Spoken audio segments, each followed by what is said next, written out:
رکشے والا خود اپنے آپ پہ ہنس رہا تھا، لیکن یہ ہنسی وہ نہیں تھی جو ہم دوستوں یاروں میں قہقہے لگاتے ہیں۔ یہ اس طرح کا ہنسنا تھا جیسے اندر سے کوئی بات باہر نکلنے کو مچل رہی ہو، لیکن اس میں آپ کو ڈر ہو کہ بات کہہ دی تو سامنے والا مذاق اڑائے گا، اور پھر بالآخر آپ کسی طرح کہہ دیں اور بے فکرے ہو کے ہنسنے لگ جائیں۔ ملتان گیا میں چند ماہ پہلے، بس اڈے سے گھر جانا تھا۔ پچھلی 2 مرتبے سے یہ ہو رہا تھا کہ ایک ہی رکشے والا اتفاق سے باہر کھڑا ہوتا، اسے راستہ یاد تھا، وہ آٹومیٹک طریقے سے مجھے گھر لے جاتا تھا۔ اس مرتبہ وہ نہیں تھا، کوئی نئے صاحب تھے، ان سے بھاؤ کر کے میں بیٹھ گیا۔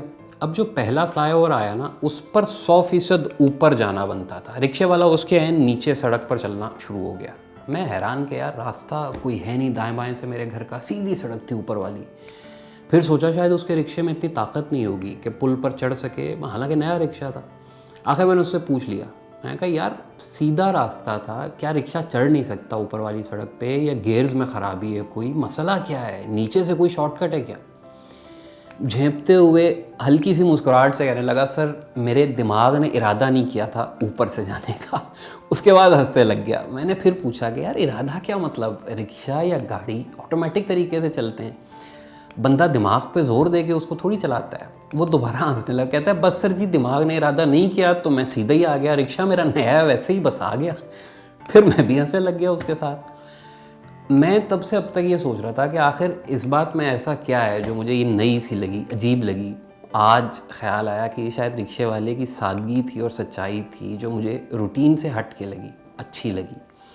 کوئی بھی ڈرائیور ہو، اس کے پاس اپنے مطلوبہ راستے سے منزل تک جانے کے لیے 100 وجوہات ہوتی ہیں۔ کہیں یہ سگنل زیادہ ہیں، کہیں روڈ پہ ٹریفک پھنسا ہوا ہے، کہیں سپیڈ بریکر زیادہ ہیں، لیکن یہ والی موج شاید ہی کسی کے پاس ہوتی ہو کہ دماغ نے ارادہ نہیں کیا تھا۔ مزید آسان لفظوں میں ہم یہ سمجھ لیتے ہیں کہ اس کا دل نہیں کر رہا تھا اوپر سے جانے کو، اور وہ سکون سے نیچے چلتا رہا۔ میں نے پوچھا تو اس نے جھوٹ نہیں بولا، مگر اپنی بات کے ٹھیک سمجھے جانے کا اسے بھی یقین نہیں تھا، اس لیے وہ ہنس رہا تھا۔ تو خیر اس کے بعد باقی راستے وہ بائی ایئر ہی رہا اور سکون سے گھر پہنچ گیا۔ بائی ایئر اس لیے کہا کہ اب الحمدللہ ملتان میں سڑکیں کم ہیں اور پل زیادہ ہیں، تو زیادہ تر سفر ہمارا جو ہے وہ بائی ایئر کٹتا ہے۔ یہ والی سادگی جو ہے نا، یہ اب شارٹ ہو چکی ہے۔ سیدھی بات پہ کوئی یقین کرتا نہیں، شاید اس لیے، یا تفصیلیں بتانا ہماری مجبوری بن چکا ہے، اور سیدھی سادی بات کی تفصیل کوئی ہوتی نہیں ہے۔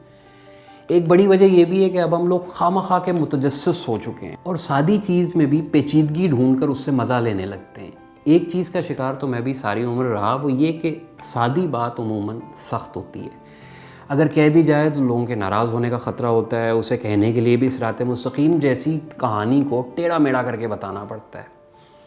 آخری چکر جو مجھے سمجھ آتا ہے وہ یہ کہ ساری باتیں اب پرانی ہو چکی ہیں۔ انفارمیشن اوور لوڈ اور 24 گھنٹے کی موبائل پنتھی کے بعد سادے نزلے زکام پہ آپ کو اب چھٹی کیوں ملے گی؟ مثال دے رہا ہوں، یونیورسٹی سے اگر آپ نے فلو کا بتا کر چھٹی مانگی تو کون دے گا؟ کچھ مشکل سی کم پائی جانے والی بیماری بتائیں گے تو پورا ہفتہ بھی آف مل سکتا ہے تاکہ باقیوں میں وہ نہ پھیل جائے۔ تو وہ رکشے والا عجب آزاد مرد تھا، مجھے یہ سوچنے پہ مجبور کر گیا کہ سیدھی بات کر دینا زیادہ بہتر ہوتا تو بے شک ہے، لیکن اس کے بعد وہ بات ٹھیک سمجھی بھی جائے، یہ پھر قسمت ہی ہے۔ شکریہ۔